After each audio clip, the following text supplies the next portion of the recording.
For many veterans, the first step back into civilian life isn't a celebration. It's a silent struggle to be seen for who they are, not just where they've been. The uniform may be gone, but the assumptions linger. The real battle is for understanding. And it starts the moment you walk through that door. I remember sitting in that chair like it was yesterday.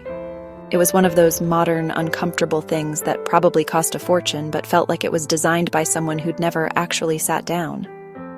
Across the polished desk, a man in a crisp suit looked at my resume, barely glancing at it. His questions felt loaded, more like he was searching for a problem than a solution. I tried to translate my experience, leadership, logistics, pressure, into corporate language, but it was like speaking a foreign dialect. The gap between us wasn't just the desk, it was a canyon of experience. He saw a soldier, not a project manager. The questions got more personal. How do you handle stress? The unspoken fear was clear. Are you a risk? I wanted to explain the difference between battlefield stress and office deadlines, but I knew it wouldn't matter. By the end, I knew I wasn't getting the job. Not because I wasn't qualified, but because I was an unknown from a world he didn't understand. He shook my hand, said, "We'll be in touch." And I walked out into the sunlight, feeling more disconnected than ever. I had served my country, but now I was a stranger in it. The welcome home was proving to be a lot colder than I'd imagined. Stereotypes build invisible walls, one whispered word at a time. The workplace should be a place of purpose and camaraderie, but for many veterans, it's another battlefield. Not with bullets, but with glances, whispers, and the weight of being misunderstood. The hardest part isn't the work, it's being seen for who you really are, and that's a battle fought in silence, every single day. Eventually, I landed a job. For a while, I thought I'd finally crossed the bridge back to civilian life. But the real challenge was in the day-to-day, the quiet moments between meetings and emails. In the break room, conversations would fade when I walked in. People offered tight smiles, then retreated. I was on the outside looking in, a ghost in a machine that ran just fine without me. The whispers followed. He was in the army, special forces or something. Wonder what he saw over there. They weren't malicious, just a mix of awe, fear, and misunderstanding. I tried to connect, asked about weekends, shared stories, edited for comfort, but there was always a barrier. My calm was seen as detachment, my focus as aloofness. The military teaches you to compartmentalize, to stay steady in chaos. To them, it just looked strange. The isolation was profound. Surrounded by people, I felt completely alone. This quiet exclusion was harder than any open hostility. My colleagues weren't bad people. They just saw the uniform I no longer wore, not the man who showed up every day. The real value of a veteran isn't in the uniform, it's in the character forged by challenge. Leadership, adaptability, and loyalty, these are the skills that matter. But they're hard to explain to someone who's only seen the uniform on a movie screen. And that's the gap we have to bridge. Before I was a resume, before I was the office veteran, I was a sergeant. My world was defined by purpose. I remember a night in a sandstorm, on a critical mission. Panic wasn't an option. My job was to keep my team calm and moving forward, not by yelling, but by projecting certainty, even when I was scared. I knew my team, their families, their dreams. Leadership wasn't theory, it was life and death. We trusted each other implicitly, communicating with a nod or a glance. People think the military is all about rigidity, but it's about adaptability and problem solving every day. I've seen soldiers fix million-dollar engines with a wrench and ingenuity, devise new systems on the fly. The skills I brought home weren't about combat. They were about resilience, leading under pressure, loyalty, and commitment. The uniform was a symbol, but the man was shaped by experience. I wasn't a weapon looking for a war. I was a leader looking for a team. Veterans bring resourcefulness, teamwork, and respect for diversity, qualities every company claims to value. These aren't just military skills, they're universal strengths. The challenge is helping others see that. The language may be different, but the substance is the same. Veterans don't need to be taught how to lead, they need to be given the chance, and recognized for what they already bring to the table. That's the real opportunity, if only someone's willing to look. The corporate world loves its buzzwords, synergy, proactive leadership, thinking outside the box. At first, it felt like a foreign language. but I realized they were just new names for things I already knew. Project management. In the Army, we called it mission planning. Define the objective, assign roles, anticipate what could go wrong. Team building? In the office, it's not an event. It's a way of life, built on trust and shared hardship. Adaptability. In the office, it's a missed deadline. In the field, it's a compromised route or broken equipment. You innovate on the spot. The military is one of the most diverse organizations on the planet. You learn to work with, respect, and rely on people from every background. Survival depends on merit, not where someone came from. The myth of the damaged veteran hurts everyone. It leaves a well of potential untapped, all because of a story that isn't true. It's time to change the narrative. There's a shadow that follows many of us home, the stereotype of the damaged veteran. People hear veteran and think PTSD, anger, instability, a ticking time bomb, not an asset. This assumption is one of the most painful barriers we face. It reduces us to a diagnosis, not a person. It creates a culture of fear and avoidance. Co-workers walk on eggshells, managers hesitate to challenge us. Their caution is isolating, treating us as fragile when service has made us more resilient than anyone else in the room. The truth? Military service doesn't break people, it builds them.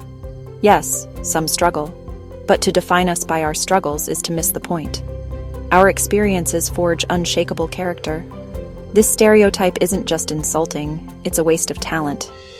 Companies overlook candidates with proven leadership and resilience, choosing the safe option instead. Sometimes all it takes is one person willing to be curious. That's how you build a bridge across the canyon of misunderstanding, and it changes everything. It proved that when people choose to learn instead of assume, they uncover talent they never knew was there.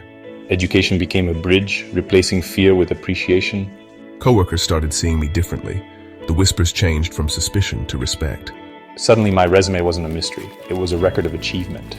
He started an initiative to educate other managers, bringing in veteran support organizations to translate military skills into corporate language. For a long time it felt like I was shouting into the wind, trying to explain my value. The turning point came when a manager named Dave decided to learn, not assume. He asked about my roles, my responsibilities, not the combat, but the planning and people. Dave saw the parallels. Managing a platoon wasn't so different from managing a sales team. Every veteran needs a tribe, a place of understanding and acceptance. It's not about reliving the past, but about finding strength for the future. Community heals what isolation cannot, and it reminds us we're not alone, not now, not ever. Even as things at work improved, I still felt adrift. My coworkers couldn't fully understand the world I came from. I found what I was missing in a small community church, where a surprising number of people were veterans. The first time I went, a Vietnam vet greeted me. "Glad to have you here, brother." That word, brother, meant acceptance. Soon I met others, a young woman from the Air Force and older Marine. We started a Saturday coffee group. In that group, I didn't have to translate my experiences, they just got it. We shared stories, frustrations, and laughter. For the first time since I took off the uniform, I felt like I belonged. This community became my anchor, a place where I wasn't a stereotype, just me.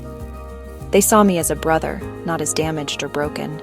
This support system, built on shared experience, gave me confidence to keep bridging the gap at work.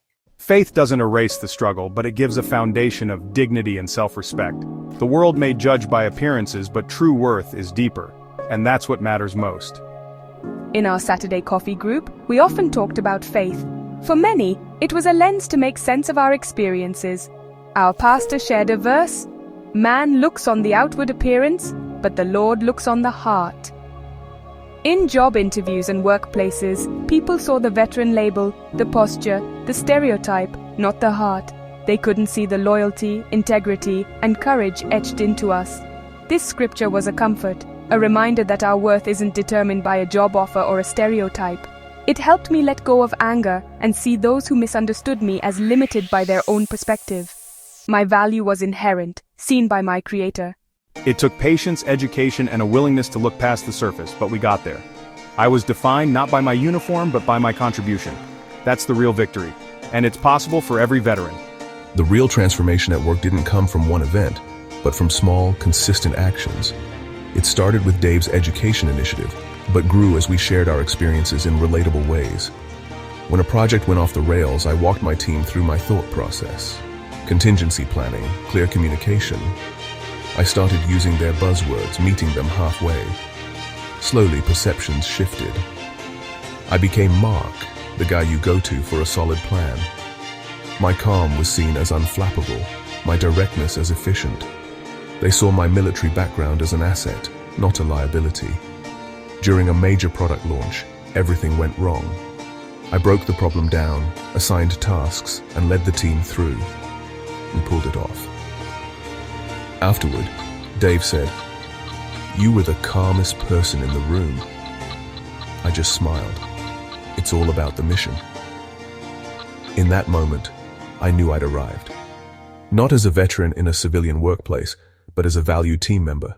Welcome us home. Not with suspicion, but with open arms and a place on the team. The greatest strength of a veteran isn't what they've survived, it's what they're ready to give. All we need is a chance, and a little respect. Veterans are not broken. We are built. We are ready to serve again, in your offices, your factories, your communities. All we ask is the opportunity to prove it, and the respect we have earned. To every business leader, hiring manager, co-worker, choose to see beyond the surface. Look at the heart. The path forward begins with education, with seeing the person, not just the resume. It means choosing curiosity over caution, asking questions instead of making assumptions. We must change the narrative. Stop defining veterans by struggles. Start celebrating their strengths. Military service is a crucible. It forges leaders, problem solvers, and teammates. These aren't just military skills. They're human skills every employer claims to want. My story isn't unique. Thousands of veterans face the same silent battles in the workplace every day. They're judged by the uniform they no longer wear, not by the heart within.